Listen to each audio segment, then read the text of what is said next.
Olá pessoal, tudo bem? Começando mais um debate Vida Nova, estimando que você esteja muito bem. Vamos falar hoje de um tema muito interessante, um Deus geracional. Numa época em que se relativizou Deus, o mundo tem um número infinito de religiões e cada religião tem o seu Deus. Conseguiu a sociedade chamada moderna relativizar Deus. Mas nós vamos trazer hoje uma visão bastante objetiva e, para tanto, trouxemos aqui nosso grande apóstolo Ezequiel Teixeira. Tudo bem, apóstolo? Tema bom, hein? Bom, gosto de falar sobre isso. É? Gosto de falar sobre isso, muito bom. Como? Eu tenho certeza que nossos bom. espectadores vão sair lucrando nisso aí. Muito bom. E como estamos falando de um Deus de gerações, tem a geração aqui do apóstolo e estamos trazendo também um jovem pastor para trazermos, então, essa confluência que exista nesse tema, que é o pastor Diego Campos. Tudo bem, pastor Diego Campos? Tudo bem? Oi, pastor, que alegria estar aqui com vocês, com o apóstolo e com vocês que estão nos assistindo. Eu creio que realmente esse tema vai abençoar a tua vida e a vida das tuas futuras gerações. Que bom. Meu querido apóstolo, essa frase que eu coloquei aqui, ela me preocupa há muito tempo. A sociedade mundial conseguiu a proeza de relativizar Deus. E aí? Como é que pode? É triste, porque na realidade a gente pensa que o mundo está evoluindo e vê que está involuindo, né? Pois é. O mundo, em vez de evoluir, involui. A pergunta que me fizeram é assim, o mundo vai melhorar depois da pandemia? Eu falei, vai piorar, pois se depender de pandemia para melhorar, a gente estaria no paraíso. Já tiveram várias pandemias, guerras mundiais, um monte de coisa que aconteceu e o homem continua mais perverso. O homem continua... Na realidade, o homem busca o Deus que lhe traga conveniência, né? Se aquele Deus que ele acha que é Deus, que vai trazer a conveniência para ele, então ele ali vai adorar a Deus, né? Como estamos em época de pandemia, tem lugar que é panteísta, né? Tudo é Deus, né? A árvore é Deus, a vaca é Deus, na Índia, né? O sol é Deus, a árvore é Deus. Que coisa. Aliás, quando eu fui funcionário do IBGE, quando jovem, e um rapaz chamado Altivo, ele disse para mim assim, César, se eu tivesse que servir ou adorar algum Deus, eu não iria adorar esse teu Deus, eu iria adorar a vaca, porque pelo menos a vaca dá leite. Eu falei, perfeito. Só que a Bíblia diz que o homem é a imagem e semelhança do seu Deus. Então, se a vaca é o seu Deus, eu não posso fazer nada. Entendeu? Quer dizer, faz o quê? Pastor Diego, jovem pastor, nossa geração aqui um pouquinho antes da sua, não é? Como é que o jovem moderno, atual, da época da informática, todo vapor, e por aí, como é que essa sua geração vê Deus? Será que vê como nós vemos a nossa geração ou mudou alguma coisa? Sobre essa relativização que você estava comentando, isso é algo muito típico dessa geração, né? Tá em moda agora falar sobre a sociedade líquida, porque a geração mais nova está querendo tomar a forma das coisas conforme mais lhe interessa. Sociedade o quê? Líquida. Líquida. Por que líquida? Porque se você coloca esse líquido nessa taça, vai tomar a forma da taça. Ou seja, vai se adequar à conveniência dele. Se você colocar esse líquido dentro de outra forma, vai se adequar a outra forma. Então, tudo é relativo, tudo depende do que interessar no momento, a forma que eu quero tomar no momento. E essa geração está pensando muito assim. Por isso, Deus é conforme lhe interessa. Se interessa, Deus existe, é bom. Se não me interessa nesse momento, Deus não existe, sou ateu. E tudo vai dependendo do interesse e também da busca do prazer. Porque se Deus, entre aspas, me atrapalhar no meu prazer momentâneo, eu prefiro entender que Deus não existe. Você vê que a divergência de geração já está aqui. Enquanto o apóstolo fala em conveniência, o jovem pastor fala em líquido. É a mesma coisa. É a mesma coisa. Mas é exatamente aquilo que popularmente chamar-se-ia de conflito de gerações, de entendimento. É verdade. Como é que a gente vê essa geração? Apóstolo, a gente foi criado numa teologia radical, hein? E agora? Mas uma teologia muito consolidada, porque a Bíblia diz, eu sou o mesmo ontem, hoje... Eu sou hoje, sou amanhã, hoje serei eu não serei nem fui. O Deus de ontem e de hoje que será para todos sempre. O grande eu sou. O Deus não tem, a Bíblia diz que ele não tem mudança e nem sombra de variação. Então é um Deus de princípios que inegociáveis, não é verdade? E eu vejo que essa geração é uma geração que negocia muito. É uma geração meio sem noção. É uma geração, hoje atual, uma geração meio sem noção, uma geração que gosta muito do prazer, mas detesta o compromisso. Uma geração que gosta de conquistar, mas detesta suportar. Está me entendendo? Então, é um pouquinho ao contrário da nossa geração, que eu estava até conversando hoje com uma amiga minha, estava falando com ela, o nível de desentendimento do casamento. Antigamente a pessoa casava, a mulher, não, casei, viu um defeito no marido, e vice-versa. Falei, não, mas eu casei, eu assumi um compromisso, vou até o final. Aquilo agora valia, não. né? Agora não, aquilo valia. Agora não, casei. Pô, não quero nem saber, o cara não está me correspondendo, eu vou me divorciar, vou embora de casa. É descartável? Quase que isso. Que coisa, hein? Praticamente quase que isso. Então, tá me entendendo? Perdeu um pouquinho a noção, o compromisso. Uma geração que não gosta muito de compromisso, gosta do prazer. Essa é a verdade. Então, eu me sinto na obrigação de ajudar a quebrar essa maldição. Isso é uma maldição. Na Bíblia fala de um homem chamado Onã. O Onã, que ele tinha relação sexual com a mulher, chamada Tamar, que foi a mulher do irmão dele. Naquela época, ela ficou viúva e ele casou com ela por ordem do pai para dar continuidade à geração do seu irmão. Né? E ele não queria botar azeitona na empada do irmão. Então ele tinha relação com Tamar. Na hora do orgasmo, ele retirava um membro dele e jogava o sêmen no chão. Matava a semente. Para não dar fruto. Para não gerar fruto para o irmão dele. Tá me entendendo? Então ele gostava do prazer, mas não assumiu o compromisso. Como é que o jovem pastor, porque esse tema é de uma relevância incrível, né? Porque nós estamos falando aqui de gerações. Aliás, depois eu gostaria que o apóstolo conceituasse para nós, até para o telespectador, o que seria então Deus geracional. Tá? E na Bíblia é claro. Deus mesmo se declara um Deus geracional. Quando ele diz, eu sou um Deus de Abraão, de Isaac e de Jacó. Está falando de várias gerações aí. Como é que o jovem pastor vê? Quer dizer, claro que a gente tem uma apóstolo, é um caso sério, né? A gente tem aqui apóstolo, é um perigo, né? Tem que pastor com apóstolo. Mas como é que o pastor vê essa afirmativa do apóstolo quanto à sua geração eclesiástica? Eu creio até que o apóstolo, quando se refere à geração, não é apenas uma faixa etária, né? E corrija-me se eu estiver errado, mas o pessoal que está vivendo nesse tempo.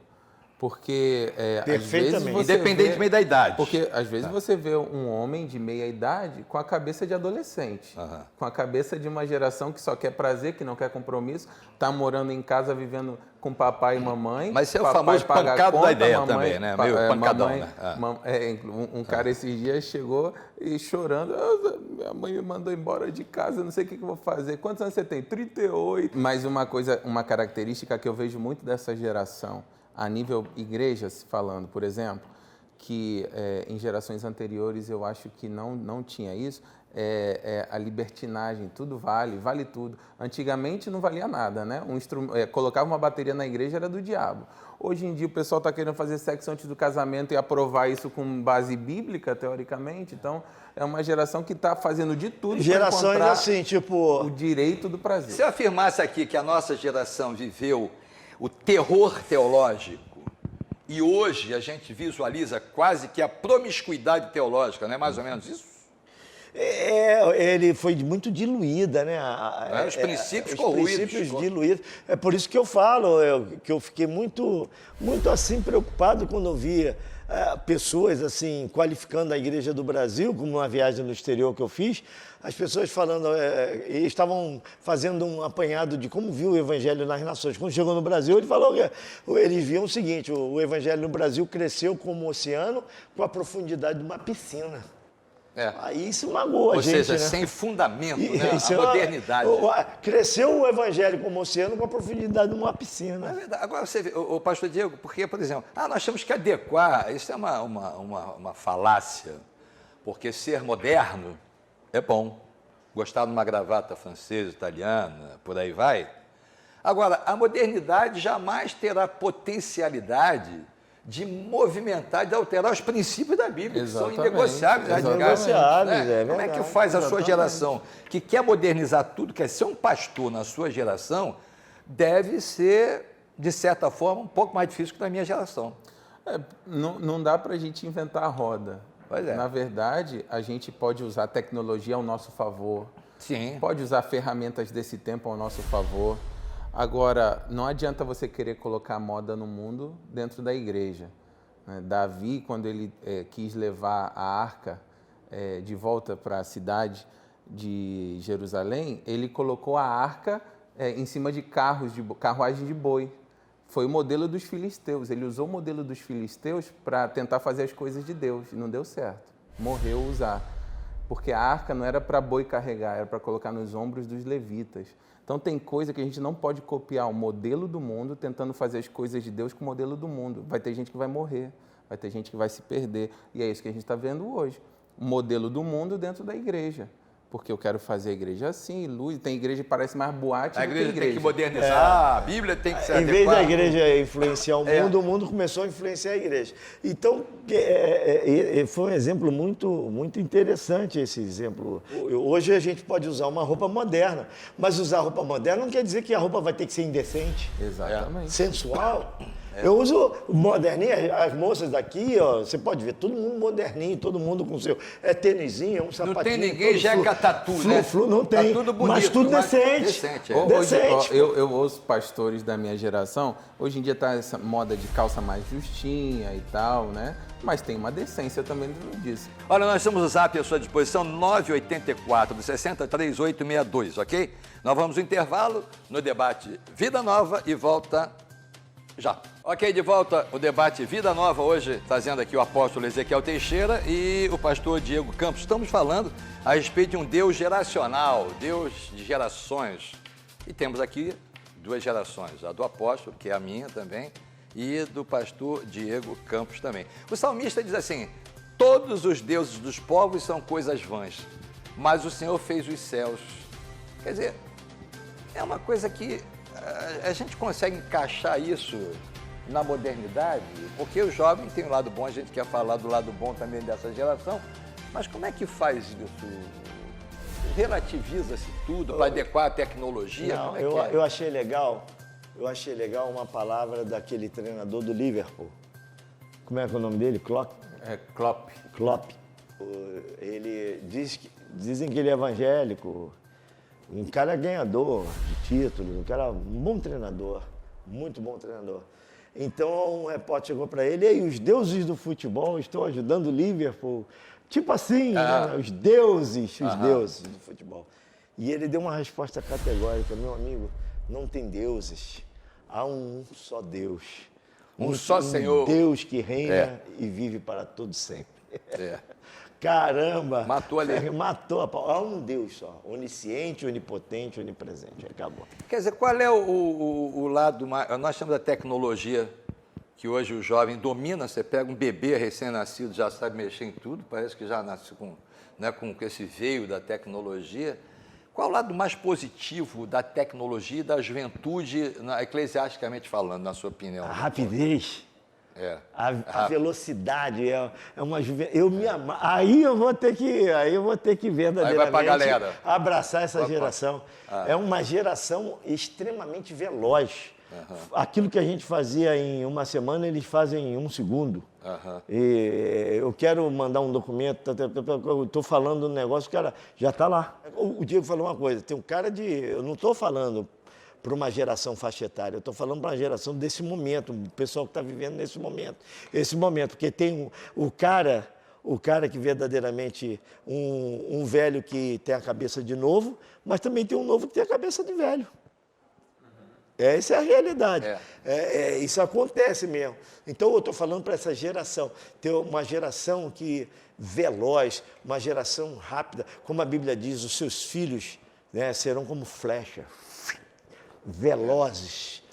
Eles alcançam o que vocês não alcançam. É verdade. A rapidez que você não tem, ele vai alcançar. Isso eu vejo até no Diego. Ele vai mais rápido onde eu quero ir Eu vou lá no meu pensamento e ele vai... Pastor Diego, esse adágio popular, se os velhos pudessem e os jovens soubessem. Como é que a sua geração vê isso? Quer dizer, a gente sabe um pouco mais. Eu acho interessante, natural, né? E eu acho que isso quer dizer que uma geração complementa a outra, se souberem administrar isso, porque existem diferenças. Existe uma linha de pensamento por conta do nosso meio, do nosso... eu, por exemplo, eu me formei numa faculdade online. O apóstolo já se formou em Direito, mas naquela época não existia online. Toda hora. E eu, assim, me amarrei na minha formação online. Para mim foi perfeito. Eu faria outra faculdade de boa, tranquila, online. Mas isso quer dizer o quê? As ferramentas da minha geração eu posso colocar à disposição e facilitar para que a geração dele possa usufruir. E o conhecimento da geração dele pode ficar à disposição para a minha geração poder usufruir também. Apenas é necessário que haja uma comunicação. Que Quer que eu simplifique isso? O meu teto tem que ser a plataforma dele. Exatamente. É isso aí. O meu teto tem que ser a plataforma. Se a gente verdadeiramente caminhar assim, não vai ter conflito. Não vai ter conflito. Ele vai ter a minha plataforma, o meu conhecimento. Que não pode dispensar. Que não pode dispensar, a minha experiência de vida, que ele não vai poder, porque senão ele vai ter que retornar os anos que eu vivi. E as pancadas que eu tomei, eu falo assim, não vai por aqui não, que tu vai tomar uma pancada, hein? Aí ele, é mesmo? Aí já evitou a pancada. Não vai por ali não, que ali tem um buraco. Já evitou a queda. Tá me entendendo? Agora, aqui ele tem que pegar minha experiência e fazer a plataforma dele. E usar a velocidade que ele tem e a ferramenta que ele tem. Quem tem 60 anos, em tese, sabe tudo o que é ter 40, 41, 50, 59. Pode não saber o que é ter 61. Mas de 60 para trás é aquele adágio que diz quem pode o mais, pode o menos. Quem pode comprar uma camisa de R$100, pode comprar de 90. Pode ser que não possa comprar de 110. Como é que você incute isso na geração como pastor, numa geração mais tecnológica? Como é que você faz valer? De repente, a minha geração não saberia fazer. Como é que você incute na cabeça do jovem essa tecnologia sem a violação dos princípios fundamentais? Mas, olha uma coisa que você estava falando de quem tem 60 pode dizer que é ter 59, mas não 61.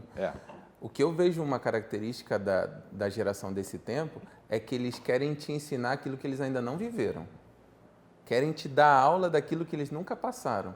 Querem te ensinar. Chega, um cara se converteu há um ano, quer ensinar teologia para o pastor que tem 20 anos de ministério. Né? E é uma geração que acha que sabe mais e pode mais do que realmente ela pode. O jovem. Eu acho que o jovem está tendo uma visão dele, talvez pela velocidade da tecnologia, pela geração micro-ondas, né? Antigamente você esquentava uma comida, demorava quanto? Ainda mais em fogão a lenha, naquela época que não existia nem gás. Hoje, 30 segundos, você tem uma comida quentinha. Né? Uma geração tudo rápido, acha também que sabe tudo e pode tudo. E quer ensinar para uma pessoa de 60, aquilo, e um garoto de 25 quer ensinar para um senhor de 60 aquilo que ele nunca viveu. Considerando essa revolução da tecnologia, e por conseguinte o jovem embarcou nisso, era mais fácil ser pastor por conta dos princípios rígidos, aquela confusão que se fazia de doutrinas e princípios da Bíblia. Era mais fácil ser pastor naquela época do que hoje, como pastor Diego, por exemplo, vai ter mais dificuldade em incutir os princípios da Bíblia na geração dele? Era um povo mais submisso, um povo que escutava mais, um povo assim que sabia o que era respeito. Não tinha tal da independência da mulher, aquele panelaço, apitaço. Um povo que mais resiliente. Apóstolo, sabe uma coisa também? Uma coisa que antigamente não existia e que hoje existe? O pastor está lá pregando, né? Antigamente a palavra do pastor era 100%. Hoje é uma opinião a mais, né? Hoje o pastor está pregando, o cara está consultando no Google para ver se o que o pastor está falando. Não, isso é até bom, que os crentes de Beré faziam isso, até bom, mas Tem que ser, se for só para conferir se não há nenhuma heresia na pregação, até é válido. Mas se for para questionar, questionar é que é uma submissão, quem quer conferir, né? não confere na hora, lógico, depois. lógico, se tem alguma dúvida, pergunta. Normalmente os caras querem questionar ou buscar uma opinião diferente para falar, não, são mas questionadores é que pensa natos, né? de outro jeito. Então, acaba que isso vai levando um povo, uma geração mais nova, para uma linha meio que de rebelião, né? O que antigamente era submissão. O pastor dava um conselho, a pessoa antigamente... Eu falo isso porque eu sou filho também de pastores e meus avós, eu sou criado em igreja, então eu sou novo, mas eu fui ensinado à moda antiga, né? Abaixa a cabeça, o apóstolo fala comigo alguma coisa, eu não fico questionando. Não, abaixo a cabeça, sim, senhor. Se em algum momento eu tenho alguma coisa para falar, no particular, eu comento porque é natural, com ele, é natural. Agora, hoje em dia, não. Chega a gente... Já chegou... Já aconteceu, tá pregando aqui, chega a gente, no final da pressa, falando, você estava falando tudo errado. Aqui, ó, aqui na internet, o que está falando? O problema é que você tem que olhar a fonte da internet, né? Os caras acham que também tudo que sai na internet é verdade. E não é bem assim. Mas é uma geração que tem uma linha de querer saber muito, não sabe nada e quer te ensinar. Aí, se você não aceita o que ela fala, então eu vou embora, não quero nem saber. É o caso do tolo, né? O leigo tem o sacrossanto direito de perguntar. Mas toda vez que o leigo tenta debater, ele se torna tolo, ele não conhece. É verdade. Como é que faz? É verdade. Na realidade, o que vocês estão falando e o que o Diego estava falando agora é uma realidade. Uma geração muito questionadora e que pensa que sabe muito mais do que pensa, do que sabe. Não sabe. Não sabe. Pensa que ela sabe. Corre risco. Você vê aí o que tem de gente aí se arrebentando, o que tem de casamento desfeito, o que tem de família destruída, porque o pessoal está pensando que está fazendo tudo certo. O que tem de ministérios destruídos. Pessoas que querem verdadeiramente justificar o injustificável, querem justificar divisões, rebeliões, roubos, querem justificar, não. O cara rouba, eu roubei, mas todo mundo rouba. É doideira, eu dividi, mas todo mundo divide, mas uma divisão assim é boa, que divisão assim relativiza os valores, os princípios. Relativiza. Na realidade, são pessoas que perderam o fio da meada, estão totalmente perdidas. Sabe o que eu vejo? A gente tem escutado nesses dias uma coisa muito interessante. O maior perigo na caminhada do ser humano é o meio da jornada. É o meio do caminho. Porque no meio do caminho, ele perde o referencial do início e não tem visualizado o seu final. E aqui ele fica meio perdido. Ele perde a referência do início, muitos se esquecem de como começaram, como começou, quando começou, quem ajudou a começar, quem apoiou, quem ajudou, ele se perde. E também ele não tem a noção e a perspectiva de onde vai chegar. Então ele está aqui, esse meio da jornada é que é o problema. Eu creio que é isso que nós estamos falando, em outras palavras, dessa geração. Nós estamos chegando ao final, o pastor Diego Campos. Qual é a maior virtude e a maior complexidade da sua geração como pastor e a galera que lhe ouve, que é a sua galera? Eu creio que o maior desafio, falando do maior desafio para pastorear essa geração, no meu ponto de vista hoje, né, é uma geração que está mudando muito rápido e daqui a 2, 3 anos, 5 anos pode ter mudado muita coisa. Mas é que é uma geração que não gosta muito de ser orientada e chamada atenção. É muito sentida, todo mundo fica muito sentido. Vejo até o formato dos treinadores de futebol hoje. Os jogadores têm opinião, tem tal. Antigamente o treinador sentava o pau e o cara baixava a cabeça, hoje não. Estou vendo alguns times aí, eu gosto de futebol, o treinador está tendo que dar explicação para alguns jogadores. Antigamente, geração antiga, o jogador só recebia a ordem. Então, eu acho que para pastorear uma geração que não gosta muito de receber ordens é um desafio. Ao mesmo tempo, eu acho que é uma geração que tem muito caldo para dar. Tem um potencial ótimo. Tem um potencial ótimo. Salomão diz isso. Não queres te aborrecer? Não repreenda um tolo. Repreenda um sábio e ele te agradecerá. Salomão era fera. Né? Fera, muito fera. E é isso aí, que Deus abençoe. Vambora? Vambora, nós estamos terminando o nosso tempo. E eu queria terminar fazendo um convite. Se você está nos assistindo e nesse momento e a sua igreja ainda não tem um culto presencial, vem para o Projeto Vida Nova, vem para a Vida Nova, vem para cá. Nós temos cultos presenciais com toda tranquilidade, é o lugar mais seguro para você estar, a casa do Senhor. Se ainda você não tem um culto presencial e você quer adorar o Senhor, pode vir, pode ser, qualquer denominação vai ser abraçado com muito carinho. Não estou te falando que você tem que sair da sua denominação para vir para a minha, não. Eu estou te falando, eu estou te dando a oportunidade de você adorar a Deus na casa de oração. Pastor Diego Campos, obrigado por ter vindo. Sua ilustração de jovem enriqueceu o bom debate hoje. Obrigado, parabéns. Prazer estar com vocês aqui. Que bom, apóstolo. Vamos embora, então. Vamos embora. Deus abençoe. Deus abençoe o Deus de Abraão. O Deus de Abraão nos abençoe. Deus de Abraão, de Isaac, de Jacó, e de Ezequiel e Diego Campos. Muito bem. Olha aí, muita coisa boa ainda tem no projeto Vida Nova na TV, mas o debate Vida Nova fica por aqui. Temos o zap 984-60-3862. Ponto final no debate de hoje. Um abraço a você, obrigado pela sua participação, pela sua companhia. E o debate volta, se Deus permitir, no sábado que vem. Fiquem todos na paz, porque na paz nós vamos. Bye, bye.